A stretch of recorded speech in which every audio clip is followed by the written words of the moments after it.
Unit 6, question 2. Of the most recurrent arguments in the nation's history, why or why not? Who's timing? That's the original one, right? Just double check. You may begin. E pluribus unum, out of many one, not only refers to the 50 states forming one nation, but also to the many different nationalities forming one American culture. We are a nation of immigrants that continuously must address the issue of immigration. There's no doubt that the current U.S. immigration system is dysfunctional, resulting in millions of illegal immigrations. From deportation of paupers by colonists in 1794 to our current immigration issues, we have seen that there's no permanent solution to immigration.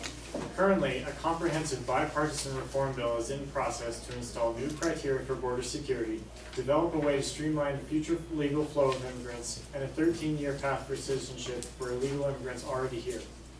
This would require changing the legal entry requirement of the naturalization process. However, one issue with this bill still being debated is the expensive and lengthy naturalization process. It is estimated to take up to 20 years to legally apply for naturalization and cost $5,000 to $7,000 to hire a lawyer just to receive a green card. It is proposed to increase the allowed visas and make the process easier, and we agree with this proposal.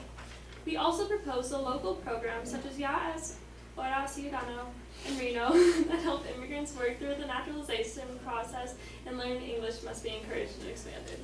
Amnesty would not work without first lessening illegal immigration.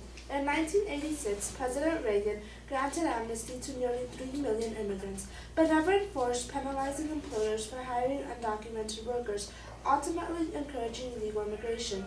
Deportation is not a practical or ethical option. President Eisenhower's Operation Wetback set to deport all illegal immigrants in 1954. Deportation is not only expensive, but also, according to the Center for Immigration Studies, 46% of those deported illegally return anyway. The 14th Amendment guarantees citizenship for all persons born or naturalized in the United States, establishing citizenship of the soil. Historically, the 14th Amendment was intended to establish citizenship among slaves. However, in a CNN article, Linda Kerber claimed pregnant women are said to enter the United States illegally to drop a child so their babies will serve as anchors. At the Parkland Memorial Hospital in Dallas, Texas, 74% of total deliveries were born to illegal women. Article 1, Section 8, Clause 4, and Section 5 of the 14th Amendment gives Congress establishment power and must be used to make the naturalization process easier, lessening the attraction to immigrate illegally. Instead of proposing a new amendment, we recommend better distinctions of just solely citizenship, meaning citizenship can be conditional on some period of prior parental residence. Classical Republican thinkers believe citizenship is more than a legal status, it is a character of spirit, and believe that civic duty is learned through educational institutes. While knowledge of American government and history is important as a citizen of the United States, natural-born citizens should not have to demonstrate their knowledge through a test.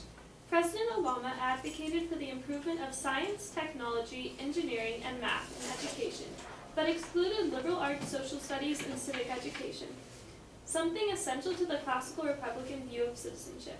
Generations must be taught about their office as a citizen at an early age, starting with the education system. The test would be similar to the literacy test in the South, used to exclude African Americans from the ballots in 1868. Today, government-mandated tests for citizenship could economically discriminate against those in poverty, who, according to the National Assessment of Adult Literacy, are more often illiterate. The controversies over voter ID laws and the caucus systems are that working-class citizens cannot afford to take time to get an ID and cannot spend time at a caucus. Franklin Roosevelt said, "Remember always that all of us are descended from immigrants." There is no quick fix for immigration. We must show justice, yet compassion. As the Statue of Liberty expresses, "Give me your tired, your poor, your huddled masses yearning to be free. Send these, the homeless, tempest-tossed to me." Thank you. 4:15. 15. 4:15.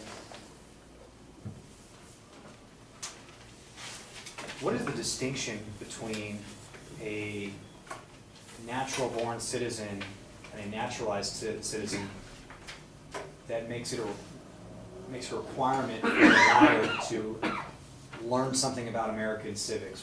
Why do we even make that distinction in the first place?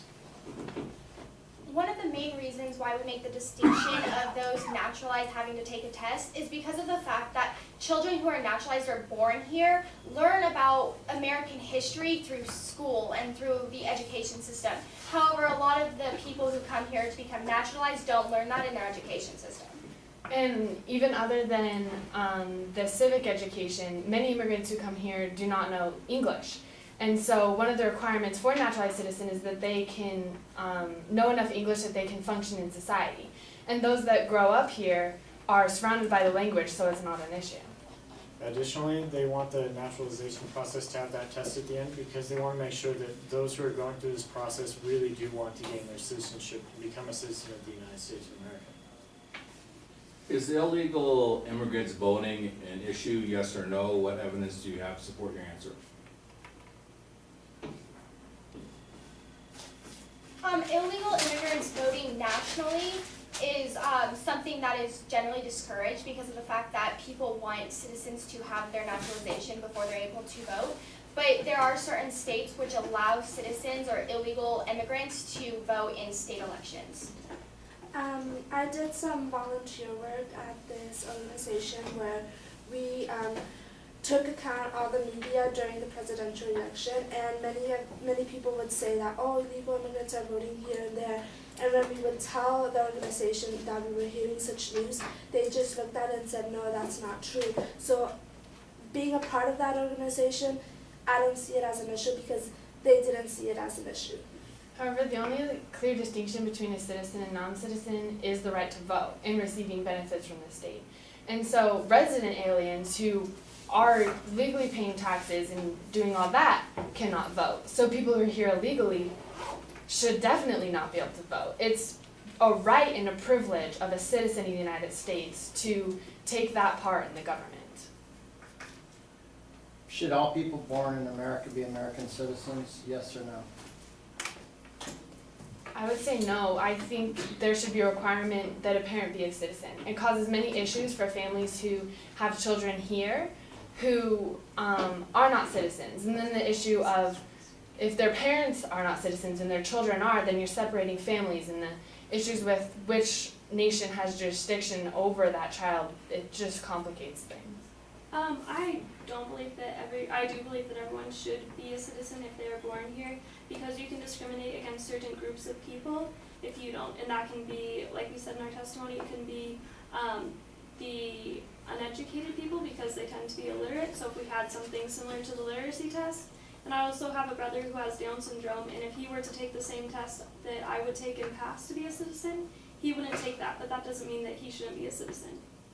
According to the EUDO Citizenship Observatory, which is an observatory that examines the European citizenship, there's the privilege of having just solely citizenship under conditional bases. So countries such as Germany have it where a parent has to be a resident for so many years, compared to how we have it. If you're born or naturalized here, then you are a citizen, which makes it easy for people to illegally immigrate here and become an immediate citizen. However, I think we should follow the things that like Germany are doing, where you have to be a resident of the United States for a certain amount of time. Would that pass 14th Amendment scrutiny to be able to do that in terms of the definition of a naturally born citizen? According to Section 5 of the 14th Amendment, Congress has the enforcement power, so they would be able to reword it to make it so that the just solely citizenship would apply to certain people. That Congress can reword the 14th Amendment? Well, they could enforce it differently. Okay. And further, Article 1, Section 8, Clause 4 gives them the naturalization, gives them power to enforce the naturalization process. So it's in the 14th Amendment and in the body of the Constitution that Congress has that power. So altering the 14th Amendment would not be necessary, just changing policies on naturalization. Do you think our federal government is focusing too much on Latino immigration and ignoring the issues from immigration from Canada, from Asia, and from Africa? What do you think? Racism has definitely played a part in our nation's immigration policies throughout history. Even in 1924, when they first started the whole idea of illegal immigrants came to power, they established a system where you could stay in the nation if you could stay in America if you were morally correct. However, 80% of the people that were considered morally correct were Caucasian. And those that were Hispanic were generally not allowed to stay in the nation. So racism has frequently played a part. And today they want a border between Mexico but ignore the Canada border. So I think it definitely is an issue. And in this past, it's been shown that there's been a higher number of immigrants from India than there has been from Mexico.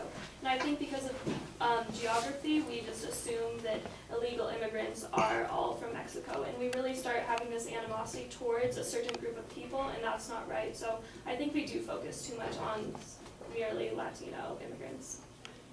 Time.